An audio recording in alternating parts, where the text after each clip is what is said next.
Olá pessoal, tudo bem? Sejam bem-vindos ao canal Daniel Lopes. É um prazer e uma honra contar com a sua audiência. Eu digo para vocês, ela pode atrapalhar a nossa recuperação aqui no Brasil. Ela quem? Você deve estar perguntando. Ela mesma, a Laninha, tá? Laninha pode atrapalhar muito a nossa recuperação aí. Eu vou mostrar para vocês por que isso aí é uma coisa muito promissora para o pessoal do Quanto Pior Melhor, para a galera da oposição, mas a gente tem alguns elementos aqui para acreditarmos que conseguiremos contornar esse tipo de problema, tá certo? Vou mostrar isso tudo para vocês aqui, como isso será estratégico, não só para a recuperação brasileira, mas também para a corrida do ano que vem. Além disso, lembro a vocês que estamos lançando esta semana o meu novo livro, que é o Manual de Sobrevivência do Cristão no Século XXI. Aqui você vai entender como o cristianismo construiu quase todos os fundamentos da sociedade ocidental. Aqui a gente vai falar sobre história, filosofia, cultura, arte e a apologética cristã, que é a defesa da fé cristã. Você vai receber argumentos aqui para poder defender a sua visão cristã de mundo. Eu tenho certeza que esse livro vai te edificar muito. 25% de desconto no lançamento, mais 45% de desconto se você levar o primeiro título, que é o Manual de Sobrevivência do Conservador. Se você levar os dois juntos, fizer esse combo aí, 45% de desconto. Pessoal, a possibilidade de Laninha acontecer agora entre a primavera e o verão passa de 70%. Isso foi uma análise feita pelo Conselho Permanente de Agrometeorologia aplicada do estado do Rio Grande do Sul, né?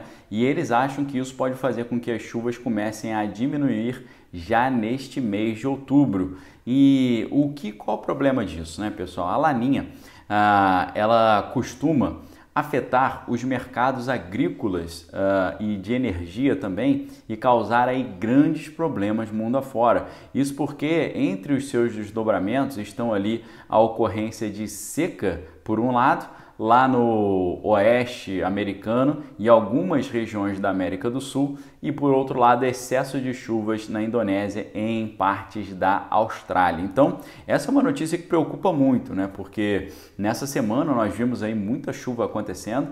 Eu não sei onde você está no Brasil, depois coloca aqui embaixo se na tua região choveu.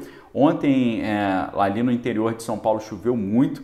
Choveu na cidade de São Paulo, mas ali, principalmente na área perto ali de São José dos Campos, Aparecida, aquela região toda ali choveu muito, tá? Eu não sei em outras regiões, eu vi falar mais dessas áreas, né? Nós tivemos chuva forte em Brasília também, tivemos chuvas fortes em vários lugares, o que é preocupante porque em Santa Catarina prejudicou muitos lares, mas por outro lado isso dá um alívio para a questão da nossa crise hídrica, né?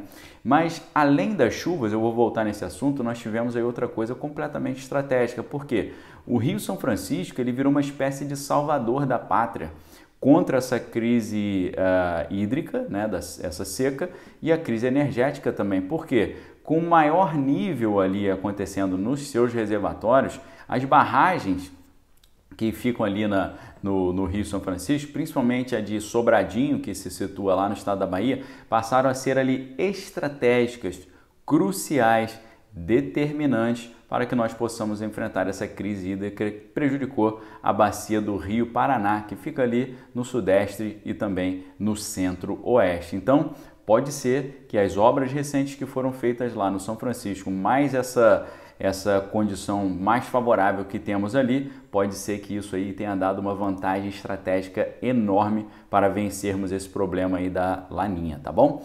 O corredor, a gente teve nessa semana, agora nesse fim de semana, um enorme corredor de umidade que favoreceu muito a distribuição de chuvas pelo Brasil, né? A boa notícia é que essas chuvas aí previstas para esses próximos dias, elas vão atingir áreas do país exatamente que estão ali passando as maiores dificuldades com esse tempo seco, tá? Então esse corredor de umidade ele vem do norte e vai até o sudeste.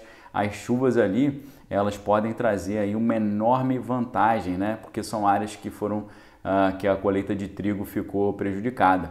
Então nessa terça-feira, por exemplo, hoje mesmo, algumas regiões como regiões do centro-oeste, áreas ali do sudeste também, além do sul, acontecem essas precipitações que podem ajudar muito, não só para agora, mas para os próximos 5 dias também.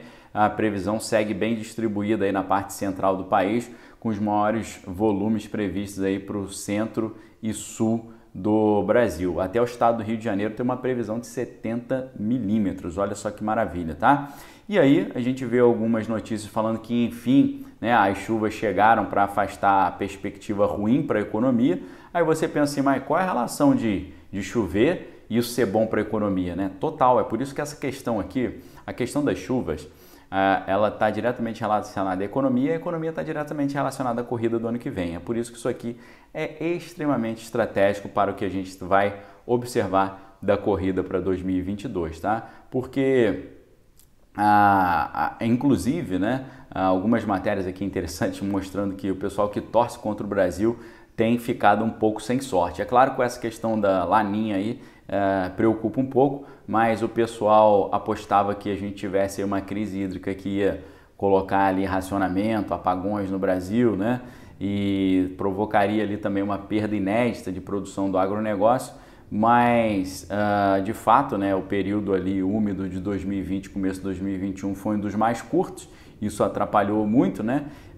Normalmente, né, o período chuvoso nas principais regiões ali que são mais industrializadas e que tem o maior número de população, esse período vai entre outubro e abril, né, com pequenas ali variações, né? Mas essas variações elas acabaram não se cumprindo porque a gente teve aí o retorno de um período mais úmido chegando. Isso é maravilhoso para o Brasil. Nós vemos até uma das regiões mais secas, que é Brasília, as chuvas até atrapalhando ali a vida do cidadão ali brasileiro que mora na capital nacional, porque houve alagamentos em vários lugares da nossa capital. Então, isso aí é algo que a gente fica...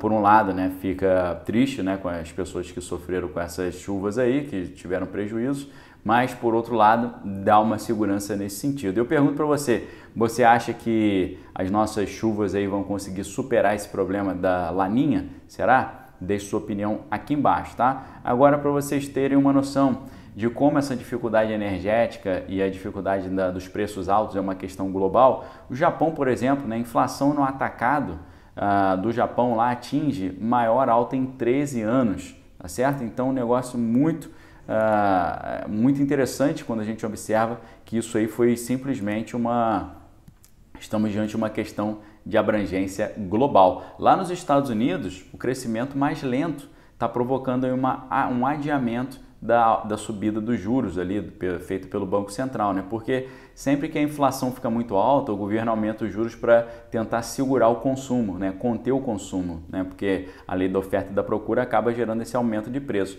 Nos Estados Unidos, a geração de emprego foi menor do que o esperado e o crescimento mais lento fez com que o Banco Central americano agora decidisse levar mais tempo para aumentar os juros, isso de acordo com Goldman Sachs, né? Embora a redução ali nas compras dos ativos seja anunciada na próxima reunião, eles devem dizer que eles estão argumentando que vai demorar meses aí para um aumento de juros que talvez possa chegar só no ano que vem, tá certo? Para os Estados Unidos, para você ver que até a maior potência global está tendo dificuldade aí de crescer por causa esse problema da inflação mundial. Nos Estados Unidos, por exemplo, o petróleo e o gás estão muito mais caros e isso também provocou ali a desaceleração dentro das previsões ali de recuperação da economia americana, porque segundo especialistas, os preços mais altos no setor energético estão tendendo a impulsionar a alta da inflação no país para os próximos meses. E como a gente já sabia, né, que quem estava com dinheiro aproveitou, se deu muito bem nessa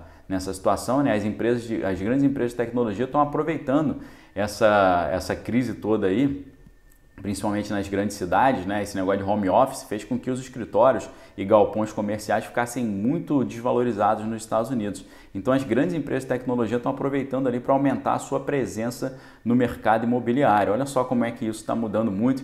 Inclusive nós temos visto aí grandes conglomerados, né, como o BlackRock, investindo fortemente na compra de imóveis, né? Então hoje o cidadão comum, pessoa física, vai comprar um imóvel nos Estados Unidos, ele disputa com um dos maiores fundos de investimento americanos, né? Então está uma situação bem estranha, porque parece que pode chegar um futuro em que o americano não encontre casa para comprar, só para alugar, porque todas já teriam sido compradas por essas grandes empresas, né? E você fica na mão delas, obviamente.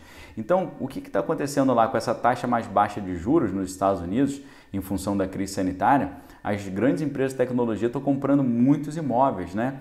Enquanto essa taxa equivalente da taxa Selic americana ela não sobe, eles querem ser donos das suas próprias sedes, né? Além de alugar propriedades também. Para você ter uma noção, na semana passada o Google desembolsou 2 bilhões de dólares comprando um prédio de escritórios lá na ilha de Manhattan, em Nova York. Também na ilha, a Amazon pagou ali no final do ano passado 978 milhões pela antiga loja de departamento Lord & Taylor. O Facebook também adquiriu um complexo de salas em Washington por 368 milhões. O preço dos imóveis ali comerciais caiu muito em Manhattan, em São Francisco, em Chicago e outras grandes cidades americanas com essa questão desse período aí de isolamento, né, de trabalho em casa, tornando esses investimentos imobiliários os mais baratos em 18 meses, tá? Então, uma grande mudança na estrutura global com essa questão toda aí. Pessoal, fica a dica, dá uma olhadinha aqui no Manual de Sobrevivência do Cristão, 25% de desconto no lançamento, tudo aqui embaixo, tá na descrição do vídeo, também no primeiro comentário fixado. Além disso, a livraria está com uma promoção assim, que já é um esquenta para Black Friday. Então dá uma olhadinha lá, descontos inacreditáveis. Um abraço, fique com Deus, examine suas coisas, retém que é bom. Valeu!